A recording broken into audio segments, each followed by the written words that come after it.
ఇక కాంగ్రెస్ వాళ్ళు 5 నెలలు మేధో మదనం చేసి ఒక గొప్ప క్యాండిడేట్ని పట్టుకున్నారు. ఎవరైనా చింతపండు నవీన్ కుమార్ అలియాస్ తీన్మార్ మల్లన్న. మిథులారా, వాస్తవాలే మాట్లాడుకోవాలి కాబట్టి ఆయన ఎలక్షన్ కమిషన్ ఆఫ్ ఇండియాకు సబ్మిట్ చేసిన అఫిడవిట్ బేసిస్ మీద నేను మాట్లాడతా. నేను ఆయన మీద నాకు పర్సనల్ శత్రుత్వం లేదు, కానీ వాస్తవాలు మీకు చెప్పాలి. అది ఆ డాక్యుమెంట్ నేను ఇంటర్నెట్ నుంచి డౌన్లోడ్ చేసుకున్న. మిత్రులారా, చాలామంది మా మహిళలు కూడా ఉన్నారు కాబట్టి అందరు జాగ్రత్త వినాలి. తీన్మార్ మల్లన్న గారు ఆయన స్వహస్తాలతోని తయారు చేసిన అఫిడవిట్లో, ఎలక్షన్ కమిషన్ ఆఫ్ ఇండియాకు సబ్మిట్ చేసిన అఫిడవిట్లో ఆయన చెప్పిన విషయం ఏందయ్యా అంటే, నా మీద 56 పోలీసు కేసులు ఉన్నాయని చెప్పిండు. మిత్రులారా, తెలంగాణ ఉద్యమం అప్పుడు కూడా చాలామంది మీద వందలాది కేసులు అయినాయి. కానీ అది ఒక స్వతంత్ర పోరాటం. ఒక ప్రాంతానికి మరొక ప్రాంతం నుండి దోపిడీ నుండి విముక్తి కావాలని తెలంగాణ ప్రజలందరూ పోరాటం చేస్తే ఆనాడు ఆంధ్ర పాలకుల చేతిలో ఉండే పోలీసులు అక్రమంగా పెట్టిన కేసులు ఇవి, ఆ కేసులు. కానీ తీన్మార్ మల్లన్న గారి మీద పెట్టిన కేసుల వివరాలు కొన్ని మీకు చెప్పాలి, ఎందుకంటే మీకు వాస్తవాలు చాలామంది ఈ అఫిడవిట్లు డౌన్లోడ్ అవన్నీ చేసుకోరు కాబట్టి చెప్తున్నా. మిత్రులారా, ఈయన మీద 56 పోలీస్ కేసులు అయినాయి. తెలంగాణలో ఉండే అన్ని ప్రాంతాల్లో పోలీస్ స్టేషన్ల నుంచి ఈయన కేసులు అయినాయి. ఇక ఈయన కేసులు చూడండి ఒకసారి. మొట్టమొదట మహిళల ఫోటోగ్రాఫ్స్ గూగుల్ ఇమేజెస్ నుంచి డౌన్లోడ్ చేసుకొని వాటిని కంప్యూటర్లో ఉండే ఫోటోషాప్ సాఫ్ట్వేర్ ద్వారా మార్పు చేసి, ఆ మార్పు చేసిన ఫోటోగ్రాఫ్ను యూట్యూబ్లో పెట్టి, ఫేస్బుక్లో పెట్టి, ట్విట్టర్లో పెట్టి ప్రపంచానికి మొత్తం కూడా బదనాం చేసిండు ఇతను. ఆ ఫోటోగ్రాఫ్స్లో కల్వకుంట్ల కవిత గారి ఫోటోగ్రాఫ్ కూడా డౌన్లోడ్ చేసుకున్నాడు ఆయన. చేసి ఆ ఫోటోగ్రాఫ్లు అన్నిటి కూడా మార్పు చేసి, ఆ మార్పు చేసిన ఫోటోగ్రాఫ్ అసభ్యంగా వాటి కింద కామెంట్లు రాసి వాటిని ప్రపంచానికి అంతా కూడా మరి పంపించి ఆ వ్యక్తులను బదనాం చేసిండు. ఇలా ఇక్కడ చాలామంది తండ్రులు ఉన్నారు, చాలామంది అన్నలు ఉన్నారు, చాలామంది చెల్లెలు ఉన్నారు. నేను మిమ్మల్ని ఒకటే ప్రశ్న అడుగుతా.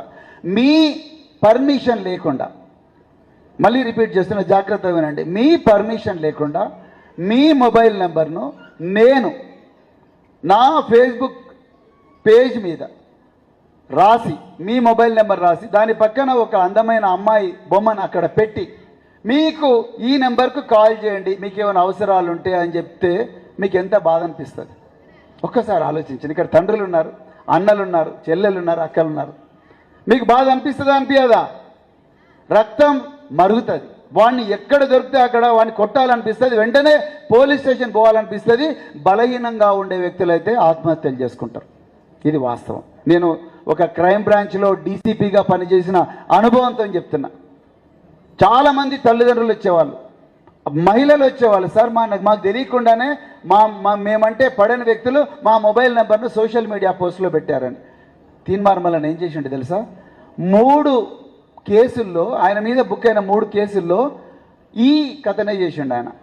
వ్యక్తుల పర్మిషన్ లేకుండా, ఇగో ఈయన నెంబర్ ఉన్నది, ఈయనతోనే మీరు డైరెక్ట్గా మాట్లాడుకోండి అని యూట్యూబ్లో ఆయన నెంబర్ పెట్టి లైవ్ ఛానల్లో పెట్టిండు. అది భరించలేక కొంతమంది ఆత్మహత్యాయత్నం చేసిండ్రు. ఆ ఆత్మహత్య చేస్తే దాని మీద కూడా కేసులు అయినాయి.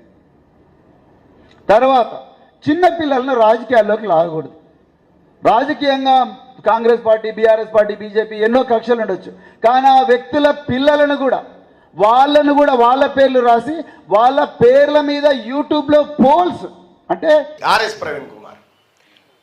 ఇక ఆయన కథ ఏమది, నేను గతంలోనే చెప్పిన, రాజేందర్ అని ఇప్పుడు గుర్తు చేసింది. కానీ ఆయన బీఎస్పీలోకి వచ్చినప్పుడు ఈయన రాలేరో వాడు దోలిండ్రో అని చెప్పిన. ఎట్లా చెప్పిన అంటే నాకెట్లా తెలిసిందంటే కేసీఆర్ ఇంకొక స్ట్రాటజిస్ట్ ఇద్దరు కలిసి ఫామ్ హౌస్లో కూర్చొని రాబోయే ఎన్నికలు ఎట్లా ఎదుర్కొందామంటే, నిరుద్యోగులు యువకుల ఓట్లు కనుక డివిజన్ చేయగలిగితే మళ్ళీ మనం గెలుస్తాం అనేది వీళ్ళ స్ట్రాటజీలో భాగం. ఆ స్ట్రాటజీలో ఉన్నటువంటి వ్యక్తికి సంబంధించిన కొన్ని ఇంప్లిమెంటేషన్ స్ట్రాటజీలు మేమే చేస్తూ ఉంటాం. ఇక్కడ ఆయన వచ్చి ఎవరుంటే బాగుంటుంది, ఎవరు దొరుకుతారంటే ఆర్ఎస్ ప్రవీణ్ కుమార్ అని చెప్పిన. అది నాకు అసలు మ్యాటర్ చెప్పలే. ఎవరు ఇన్ఫ్లుయెన్స్ చేస్తారంటే ఈయన అనగానే ఈయనను ఎత్తుకొని పోయారు, ఈయనను ఎత్తుకొని బామోజు పోయారు. నీ గుండె మీద, సారీ నీ గుండె మీద వచ్చేసి చెప్పు, నువ్వు ఫామ్ హౌస్కి పోయి డీల్ చేసుకున్నావా లేదా? ఈ పోరగాళ్ళ ప్రభుత్వానికి వ్యతిరేకంగా ఉన్న ఓటు చీల్చి కొద్ది ఓట్లతో మళ్ళీ కేసీఆర్ గద్దెనెక్కాలంటే కేసీఆర్ దత్తపుత్రులు లెక్క మళ్ళా ఇక్కడికి వచ్చి బీఎస్పీ కేసీఆర్ ఖబర్దార్ తొడలు కొడతా బడుగు బలహీన వర్గాలని నీ యాక్టింగ్ అంతా నేను బ్రహ్మానందాన్ని చూసినట్టు చూస్తుంటాను. వాళ్ళకి తెలియకపోవచ్చు కానీ నాకు తెలుసు. ఆఖరికి ఏం చేసి నెరికేనా, నేను ఈయన తమాషా చూసుకుంటుంటే మేడ్చల్లో నేను టికెట్ అభ్యర్థించినప్పుడు కాంగ్రెస్ పార్టీ వేరే వాళ్ళకి అకామిడేట్ చేసినప్పుడు ఈయన నా కోసం ఆ సీట్ ఆపుతా ఉన్నాడు. వస్తున్నాయేమో, నేను ఎందుకు వస్తా నాకు తెలియదా? ఈయన లలిత కళలు బాధప్తా కాంగ్రెస్ పార్టీకే ఓటేయమని చెప్పిన. ఎందుకంటే ఈ రాష్ట్రంలో అధికారంలోకి రావాల్సింది కాంగ్రెస్ పార్టీ అని చెప్పి. ఇంకా నేను ఆ రోజు వివరించిన పాత వీడియో చూడరి. ఈయన ఐపీఎస్ ఆఫీసర్ నుంచి రిజైన్ చేసి రాగానే ఈయన మీద ఒక కేసు పెట్టించుకుంది. చిన్నది మోతాదు గింతే ఉంటుంది కేసు. అది ఏది మన డాక్టర్ సూది ఇచ్చిన దానికంటే చిన్నది. ఇంకా అవి ఆ కేసు పెట్టించుకొని నా మీద కేసు పెట్టినట్టాడు. ఇవో నీ డ్రామాలు మాకు తెలివయా. ఇక ఆయన వచ్చి ఏమంటాడు, తీన్మార్ మల్లన్న మీద 56 కేసులు ఉన్నాయి అంటాడు. ఆయనే వచ్చి క్యూ న్యూస్ స్టూడియోలో నిలబడి కేసీఆర్ను, అరే సన్నాసి కేసీఆర్, తీన్మార్ మల్లన్న కడిగిన ముత్యంరా, ఆయన మీద గిన్ని అక్రమ కేసులు పెడతావరని ఇదే ఆర్ఎస్ ప్రవీణ్ కుమార్ అన్నాడు.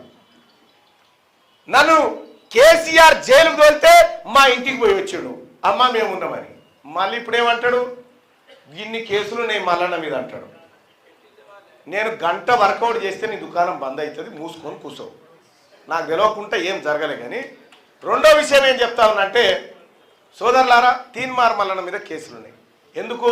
ఈ ప్రజల హక్కుల కోసం అడిగినందుకు, ఈ పిల్లలకు ఉద్యోగాలు ఇవ్వమన్నందుకు అడిగినందుకు, వీళ్ళకు సరైన సకాలంలో జీతాలు ఇవ్వమన్నందుకు నా మీద కేసులు పెట్టాడు. సరే 20 కేసులు ఉన్నాయి. నేనంటే ప్రజల కోసం పోరాడి చేశాను. నీ చెల్లి ఎందుకు పోయింది జైలుకు? ఏ బార్డర్ల కొట్లాటకు పోయింది? సైనిక యుద్ధాన్ని చేసిన అది సారదంద చేసిపోయింది. నీ చెల్లె పోయిన పోకడకు ఆమెనంట కడిగిన ముత్యమట. కేసీఆర్ అంటాడు ఆమె కడిగిన ముత్యం అంటాడు. నువ్వు కడిగిన ముత్యమా మరి దేంతో కడగాలో మీరే చెప్పాలి. మళ్ళీ అదే సారపోసి కడగవలసి వస్తాడు. ఇల్లంతా దొంగల ముఠ. కేసీఆర్ ఇల్లంతా దొంగల ముఠ. మా రాజేంద్ర అన్నట్టు చెప్పినట్టుగా టేపులు పెట్టుకొని కాదు, ఇక్కడనేమో టేపులు పెట్టుకొని గజాలల్లా, వాళ్ళేమో గొలుసులు పెట్టుకొని తిరిగిరు. పెద్ద గొలుసులు పెట్టుకొని తిరిగి హైటెక్ సిటీ చుట్టూ ఎక్కడికక్కడ దోపిడీ చేసిరు. మీసం మెలెత్తాడు కానీ మీసాలు లేవాలి. ఇగో ఇటువంటి డైలాగులు కొట్టి జనాన్ని అనేకమైనటువంటి కన్ఫ్యూజన్కి. తీన్మార్ మల్లన్న మంచోడా కాదా ఈ జనాన్ని అడిగితే తెలియరా? ఈ హన్మకొండ చౌరస్తా కాడికి వస్తావా? కేసీఆర్ నువ్వు పోతానా నేను పోతాను నిలబడదాం.